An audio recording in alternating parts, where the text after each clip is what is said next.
Kejadian pasal 26. Ishak di negeri orang Filistin. Maka timbullah kelaparan di negeri itu. Ini bukan kelaparan yang pertama yang telah terjadi dalam zaman Abraham. Sebab itu Ishak pergi ke Gerar kepada Abimelek raja orang Filistin. Lalu Tuhan menampakkan diri kepadanya serta berfirman, "Janganlah pergi ke Mesir. Diamlah di negeri yang akan kukatakan kepadamu. Tinggallah di negeri ini sebagai orang asing, maka aku akan menyertai engkau dan memberkati engkau. Sebab kepadamulah dan kepada keturunanmu akan kuberikan seluruh negeri ini. Dan aku akan menepati sumpah yang telah kuikrarkan kepada Abraham ayahmu. Aku akan membuat banyak keturunanmu seperti bintang di langit. Aku akan memberikan kepada keturunanmu seluruh negeri ini. Dan oleh keturunanmu semua bangsa di bumi akan mendapat berkat. Karena Abraham telah mendengar firmanku dan memelihara kewajibannya kepadaku, yaitu segala perintah, ketetapan, dan hukumku. Jadi tinggallah Ishak di Gerar." Ketika orang-orang di tempat itu bertanya tentang istrinya, berkatalah ia, "Dia saudaraku," sebab ia takut mengatakan ia istriku, karena pikirnya, jangan-jangan aku dibunuh oleh penduduk tempat ini karena Ribka, sebab elok parasnya. Setelah beberapa lama ia ada di sana, pada suatu kali menjenguklah Abimelek, raja orang Filistin itu dari jendela. Maka dilihatnya Ishak sedang bercumbu-cumbuan dengan Ribka istrinya. Lalu Abimelek memanggil Ishak dan berkata, "Sesungguhnya dia istrimu, masakan engkau berkata dia saudaraku?" Jawab Ishak kepadanya, "Karena pikirku, jangan-jangan aku mati karena dia." Tetapi Abimelek berkata, "Apakah juga yang telah kau perbuat ini terhadap kami? Mudah sekali terjadi salah seorang dari bangsa ini tidur dengan istrimu, sehingga dengan demikian engkau mendatangkan kesalahan atas kami." Lalu Abimelek memberi perintah kepada seluruh bangsa itu, "Siapa yang mengganggu orang ini atau istrinya, pastilah ia akan dihukum mati." Maka menaburlah Ishak di tanah itu, dan dalam tahun itu juga ia mendapat hasil 100 kali lipat, sebab ia diberkati Tuhan. Dan orang itu menjadi kaya, bahkan kian lama kian kaya, sehingga ia menjadi sangat kaya. Ia mempunyai kumpulan kambing, domba, dan lembu sapi, serta banyak anak buah, sehingga orang Filistin itu cemburu kepadanya. Segala sumur yang digali dalam zaman Abraham ayahnya oleh hamba-hamba ayahnya itu telah ditutup oleh orang Filistin dan ditimbun dengan tanah.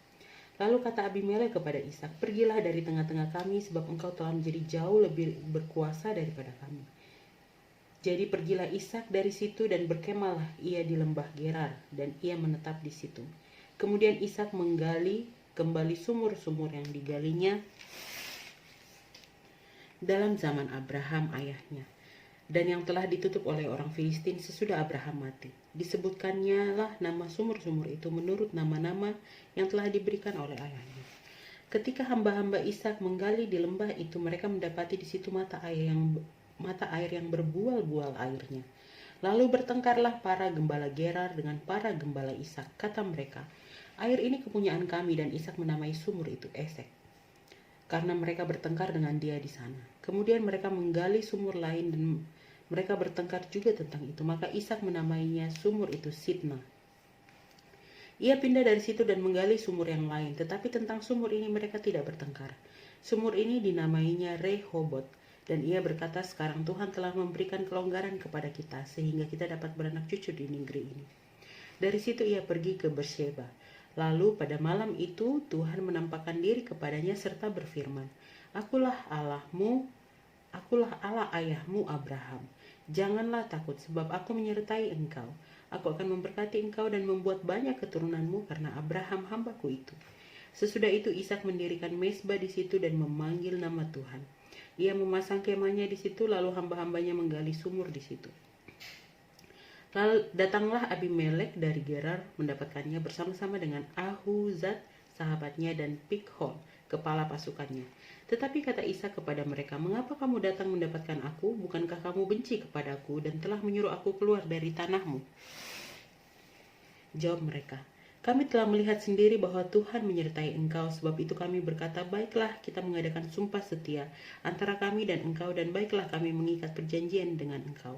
bahwa engkau tidak akan berbuat jahat kepada kami seperti kami tidak mengganggu engkau, dan seperti kami semata-mata berbuat baik kepadamu dan membiarkan engkau pergi dengan damai.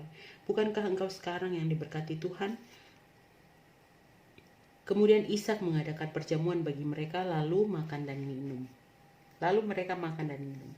Keesokan harinya pagi-pagi sumpahanlah mereka. Kemudian Ishak melepas mereka dan mereka meninggalkan dia dengan damai.